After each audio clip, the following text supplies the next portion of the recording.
Before we get started, I have a quick favor. I've been self-funding the Finding Genius podcast for 5 years now. I've done over 3,000 episodes. And as you can see on YouTube, we're up over 1 million views on the channel, which is fantastic. The next thing I really want to push on is to get up to 10,000 subscribers. Because once we do, we'll be able to put a donate button and we'll be able to solicit donations to help keep the podcast running and to also get the Finding Genius Foundation moving along. We have a big project studying anxiety, depression, and PTSD and working on a product to help people overcome these problems because I've seen them explode recently after the last 2 years of the whole virus situation. So if you would, please subscribe to the podcast. That would help us tremendously. Give us a thumbs up and check in the description for Buy Me a Coffee. It's about $5. If you could buy me a coffee, I'd really appreciate it. It would help keep the channel going, and I love coffee. Thank you.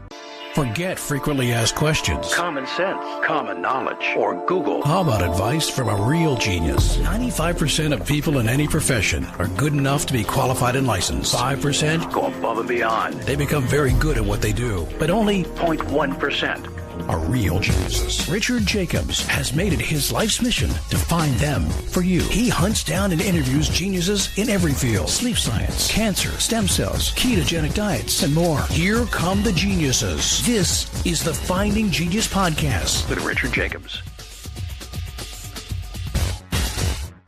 Hello, this is Richard Jacobs with the Finding Genius Podcast. My guest today is Tyler Korman. He's a chief scientific officer and co-founder of eXoZymes. It looks like they've innovated an entirely new method of making chemicals by taking enzymes, which are molecular workers inside cells, and coaxing and engineering them to operate outside a cell. So this is going to allow them to make some really interesting structures and chemicals for biological applications. So welcome, Tyler. Thanks for coming. Yeah, thanks for having me. Yeah, I'm sure you can express it better. What's the underlying premise of eXoZymes? Did I capture it right, or is there some more nuance to it? You did a great job, actually. That's the general premise. When you think about how biology works, really, the things that allow you to eat food and convert it into energy, that's all catalyzed by enzymes. So these amazing catalysts that function to break things down and build chemicals up to, make energy, use energy, all that kind of stuff. And so this process happens not just in humans, but in plants, bacteria, all kinds of living organisms. And this has been harnessed by people in the biomanufacturing industry to say, hey, we can use these properties of these enzymes to actually re-engineer organisms to make the stuff, other things that we actually might want that contributes to the economy. And so it's great in principle, but turns out it doesn't often work all that well. But that being said, the catalysts, these enzymes are fantastic. They do work really well. And so we had this aha moment. We said, what if we just got rid of all these complexities of, the living organism around it, isolated those enzyme catalysts and put them back in a pot and said, hey, what can we use them to make? And so that was the general premise. And so far, so good. It works quite well. Huh. How do you prepare the enzymes in bulk? Can you just create them through regular organic chemistry, or do you have to culture a bunch of cells and then grind them up and strip out the enzymes? How do you get to them in mass? Yeah, you still have to use organisms, microbes, either some type of bacteria or yeast to make them, but that's something that works really well. I mean, you look at how you use enzymes every day and you don't even probably realize it. They're in your laundry detergent, they're in your dishwashing detergent, they're in some of the products you use. And so enzymes are already produced at very, very large industrial scales. It's a technology that works, and organisms really like making enzymes. What they don't like making are these chemicals that could be toxic. They could kill the cells. And so we said, well, let's let the organisms make what they want to make is enzymes, and then isolate them and then make those chemicals in a separate pot. What about the role of localized microbiome? Do enzymes really do all the job of eating food or consuming food, or how much of it is microbiome mediated? And have you seen in your attempts to make compounds that there's missing links that possibly could be filled by that, or what's the story? Yeah, so I mean, when you think of the human body, it's really a system, right? It's not just your human cells, but there's, like you said, there's a microbiome, there's microbes and things that help us break down stuff. At the end of the day, all of that activity, whether it's in a bacteria bacteria or in your cells is catalyzed by an enzyme. And so this is kind of a ubiquitous process. Sometimes those enzymes are missing in the body. Sometimes when we're thinking about a pathway that exists, say, in a plant or some microbe to make a new chemical, we might not know everything about that pathway, or it hasn't been discovered yet. And so there's processes that we can use to kind of jump some of those gaps, fill in those gaps. We can either search for those missing enzymes using all of the sequencing data that's been put together, or we can kind of design new enzymes that can fill those steps. What kind of compounds have you been able to successfully make? What application? Yeah, so it really varies. And so when we first started this, we started this project when I was at UCLA doing my postdoc. And we started off funded by the Department of Energy. So we started off with fuel-like commodity chemicals. These are kind of second generation past ethanol, a molecule called isobutanol. It's toxic to microbes, so it's difficult to produce in those cells. And as we got better and better at making, using those systems, building those systems to make those types of chemicals, we expanded into more complex things. These are things like cannabinoids. These are things like terpenes that are flavor and fragrance compounds in plants.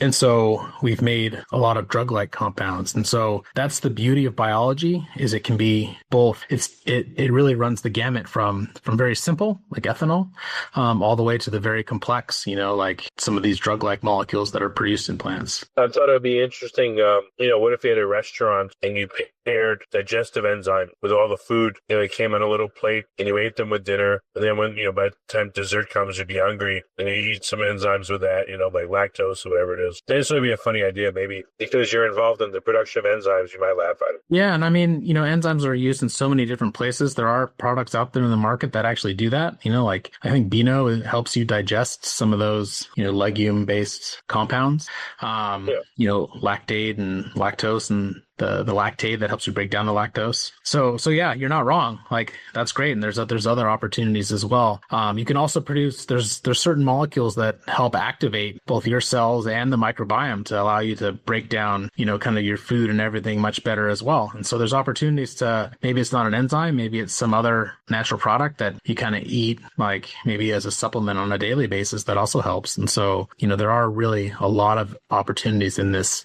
space. The end products you're making are not necessarily biological, but you're just using cells to make them, to make the enzymes, then to make the products you want. Yeah, we use, biology as our inspiration. And so we use biology, living organisms to make the enzyme catalysts. And then we do what is effectively kind of those chemical reactions using those biological catalysts to make the products. And so the products that we make are small molecules, and they can be any type of compound from like a nutraceutical to a pharma. And that inspiration from biology is what's key here, because there's so much beauty and complexity in that that sometimes it's hard to get to using organic chemistry or extracting it from natural sources. So there has to be other ways to make them. So what are what are you making? What's in the greatest demand that your system is really good at making? Yeah, so we're really excited about kind of one of our flagship products, NCT, N-trans-caffeotyramine. It's a compound that's present in black peppercorns and some other plants as well. You can make it using chemistry, but it tends to be very dirty. And you can extract it from plants, but it's not present at very high amounts. And this compound has been shown in the literature to really boost metabolism and to kind of help your body potentially get rid of fat. And so we're really excited about being able to actually make this compound and make it at really high levels and purities that haven't been seen before to really help people in their healthy lifestyles. And that's just one example. We have a number of other compounds that are also, important in the pharmaceutical space, where there's unmet needs for a variety of different indications, like CNS disorders and other types of metabolic disorders that can also be addressed with kind of plant natural products or derivatives of those, which kind of gives you that pharmaceutical angle. Are enzymes usually consumed in a reaction, or do they stay, or do they get altered? Like what happens to them? Do they need to be cleared out once a reaction's done, or, are they consumed? Yeah. So, that's the beauty of using a catalyst, because you just need a little bit, and it allows it to you get a lot of bang for your buck. And so it allows it to cycle many times, a catalyst does. And so you need just a little bit of that catalyst, and then you can make your product. At the end, though, you do separate the enzymes away from your final product.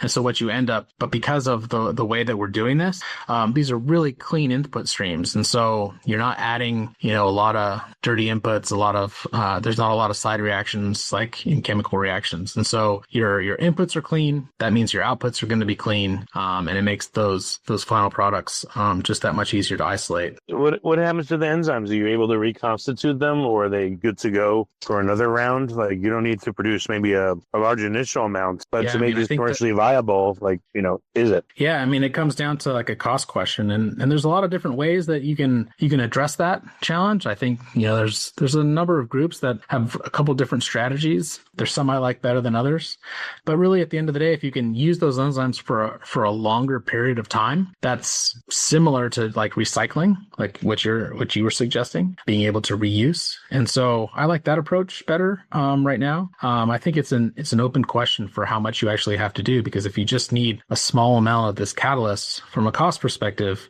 the economics look like they work out. Is the catalyst an enzyme itself, or is the catalyst an exogenous compound, or what would they be, for example? Yeah, the catalyst is the enzyme itself. And so, yeah. Okay. Have you tried overloading, putting, way an abundance of enzyme, and to see how it changes the reaction? Yeah, it makes it go real fast. It does make it go really fast. And so, some of the things that we talk about is like a space-time yield, right? Like productivity, grams of product per volume per some amount of time.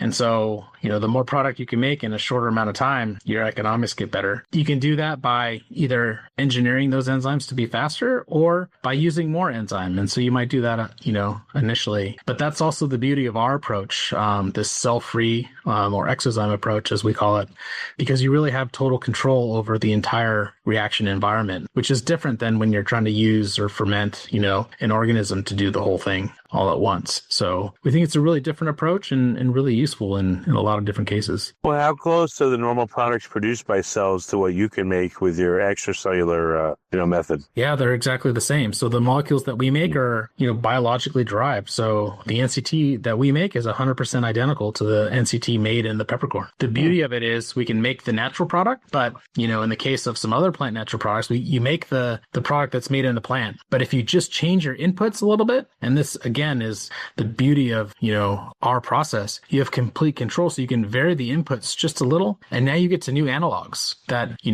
builds upon that natural diversity and allows you to go into, pharma applications and things like that, where maybe the compound from nature is kind of good, but it's not great. And so if you can just make some small modifications, it can be really good. And so we take that approach. Okay. What kind of chemicals are the enzymes? Like what, are they like aldehydes? Are they what kind of structures do they have? Yeah, the enzymes are polypeptides. And so they're chains of amino acids. When you take your protein shake, if you have like whey protein or, the plant protein, wherever you get that protein from, there's not a lot real different. Like it's still a chain of amino acids. It's just how that chain is, how those amino acids are linked up and which ones they are, that governs what makes a different enzyme, right? Makes one protein different from the next. And so nature has, billions, if not trillions of different types of enzymes that do different types of things.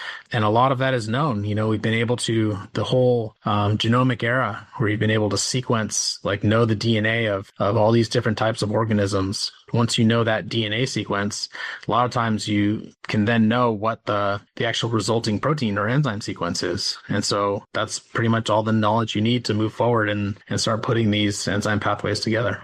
What about a health application? Have you discovered any enzymes that people aren't normally aware of or they don't test for in blood panels that you see are essential to cellular operation or digestion? Yeah, that is a possibility. It's not our focus. We're not looking for for necessarily how to fill in like enzyme deficiencies. We're really looking to use enzymes as catalysts to make healthy compounds. Things that are like a supplement, like an NAD or like something that you might like take over the counter like that. Okay. Is there an ideal biological carrier, a certain kind of cell or microbe that can make most of these things? It acts as a useful shell. We typically use bacteria like E. coli or bacillus that are, safe. Sometimes we use yeast as well. Those are our preferred just because there's so much known about it. They grow pretty fast. The beauty of it is we can be agnostic. So you don't have to make every enzyme in the same host, right? So you don't have to make them all in E. coli or all in yeast.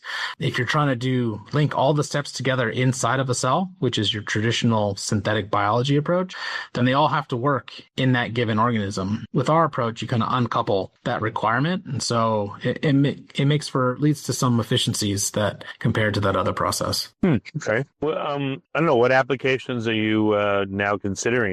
What's coming that's new in the next year or two, if you can say, or where is all this heading? I think really broadening kind of the classes of compounds that we're trying to make, getting into other classes of compounds that can really fulfill an unmet need in the kind of health and wellness marketplace. That's one aspect. And so we have a number of targets beyond NCT and cannabinoids that we're working on. The other part of that is you take those known natural compounds that are already our targets that have some place in the health and wellness market, and then you make modifications to make and test them for their pharmaceutical applications. And so that's another area that we're excited to move into as well. Okay. Now that you're extracting these enzymes and again culturing them and everything, do you see any better way to make them where you don't have to use the cells at all? Can they just be made in the lab now? Again, without having to use like a biological carrier first. We have some processes where you can leverage.